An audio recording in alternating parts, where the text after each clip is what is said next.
এই মুসলমান, আপনি কি মারা যাবেন না এক সময়? যাবেন না? হয়তো বা কোনো গরমকালে আপনি মারা যাবেন, অথবা বর্ষাকালে মারা যাবেন। যেদিন আপনি মারা যাবেন, রূহটা যখন কবজ হবে, দেখবেন অনেক মানুষ ফেল ফেলায় তাকায় থাকে, কথা বলতে পারে না।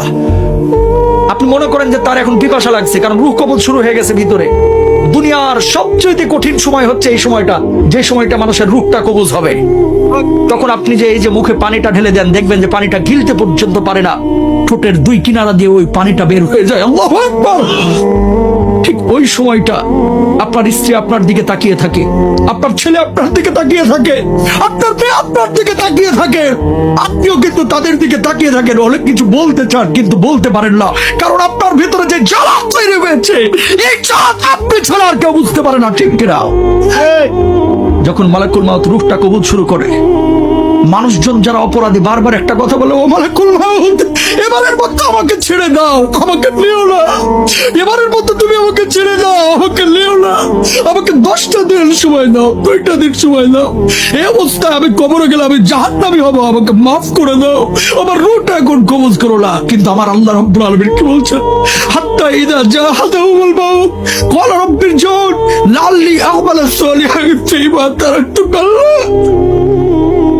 আমার আল্লাহ রাব্বুল আলামিন বলছেন, এই দুনিয়ার মানুষ, তোরকে আমি 60 বছরের জীবন দেই নাই, তোরকে আমি 40 বছরের জীবন দেই নাই, তুই কেন তখন বুঝলি না? কেন সৎ কাজ করলি না?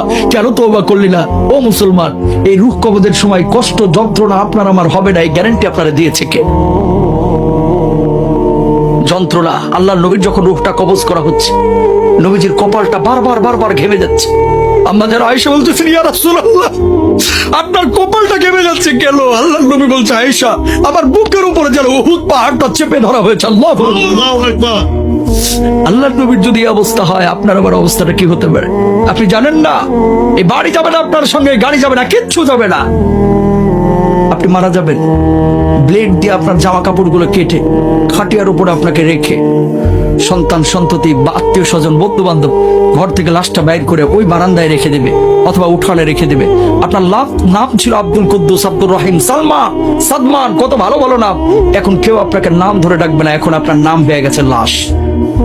আপনার নাম কি? ওই মুয়াজ্জিন সাহেব মাইকে যে ঘোষণা দিবে, সেদিন আপনার নামের শুরুতে একটা ডিগ্রি লেগে যাবে, ডিগ্রি। সেদিন আপনাকে আর বলবে না আব্দুস সালাম সাহেব দুনিয়া থেকে বিদায় নিয়েছে, বরং বলবে মরহুম আব্দুস সামাদ আজকে দুনিয়া থেকে বিদায় নিয়েছে। ও মুসলমান, খাটিয়া যখন নিয়ে যাবে, সন্তানগুলোকে বলবে, ও সন্তান, তোর জন্য কি আমি বাড়ি করেছি না? তোর জন্য কি আমি 30 বছর 60 বছর কষ্ট করেছি না? ও প্রাণের সন্তান, খবরদার আমারে কবরে একা রাখিস না, একা রাখিস না, একা রাখিস না। ওই সন্তানগুলো কবরের মধ্যে নামবে, বাবাকে যখন শুইয়ে দিবে, সন্তানগুলো একজন করে যখন উঠে যাবে, বাবা বলবে, ও সন্তান, তোর জন্য আমার জীবনের 30টা বছর শেষ করে দিয়েছি, ও সন্তান প্লিজ আমার একা রেখে যাস না, আমি থাকতে পারবো না, আমি থাকতে পারবো না। একজন করে উঠে যাবে। বাঁশগুলো যখন কবরের উপরে দেওয়া হবে, আপনি আকাশের দিকে তাকিয়ে থাকবেন কিন্তু কথা বলতে পারবেন না। বুক ফাটা আর্তনাদ, কলিজা ফাটা কান্না। সেদিন আপনি কাঁদবেন কিন্তু কেউ শুনবে না। সন্তান একজন করে উঠে যাবে।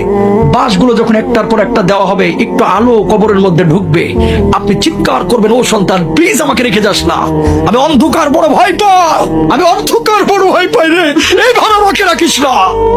কিন্তু সন্তান শুনবে না, উঠে যাবে। এই যে বাঁশগুলো যখন পুরোটাই দিয়ে দিল, একটু আলো ঢুকতেছিল, এখন আলোটাও নাই। বাঁশের উপরে চাটাই দেওয়া হলো, এখন ঘুটঘুটে অন্ধকার। পাশ দিয়ে যদি একটা সাপও হেঁটে যায়, আপনি টের পাবেন না, এমন অন্ধকার। মানুষ যখন মাটিগুলো দিবে, ধিপধাপ আওয়াজ হবে, মাটি দেওয়া হয়ে যাবে, মানুষ চলে যাবে। যখন দেখবে যে সন্তান একা থুয়ে, আপনার ভাই একা থুয়ে, আপনার বাবা একা থুয়ে, আপনার অন্য আত্মীয়রা একা থুয়ে আপনাকে থুয়ে কবরে চলে যাচ্ছে, পায়ের আওয়াজ আপনি শুনতে পাবেন। সেই সময়ের বুক ফাটা আর্তনাদ, কলিজা ফাটা কান্না যদি দুনিয়ার কোনো মানুষ শুনতে পাইতো, সঙ্গে সঙ্গে দুনিয়া থেকে বিদায় নিত। আল্লাহু আকবার। মানুষ দুনিয়া ধরতো না, তাহলে পাগল হয়ে যাইতো। হাজার ওয়াজ দরকার নাই মুসলমান, এরকম দুই একটা জিনিস একটু মেনে নেন, জীবন পরিবর্তন হয়ে যাবে, ঠিক কিনা? ওয়াজ তো জীবনে বহুত শুনেন, আমি অত ভালো বক্তা না, কিন্তু একটা উপদেশ দিলাম, খালি আখিরাতটাকে প্রাধান্য দেন, দুনিয়ার জন্য এত পাগল হয়েন না। মেনে নিলাম আপনি রাষ্ট্রপতি হয়েছেন, আপনি প্রেসিডেন্ট হয়েছেন, বাংলাদেশের জনক হয়েছেন, বাংলাদেশের মালিক আপনি হয়েছেন, আল্লাহরে আপনি পান নাই, কোনো লাভ আছে? কথা কয় না। আপনি বাংলাদেশের কিচ্ছু না, একজন রিকশাওয়ালা, একজন ফকির, কবরে গেছেন, আল্লাহরে আপনি পেয়ে গেছেন, আপনার চাইতে সফল মানুষ আর কেউ নাই। কথা বলেন।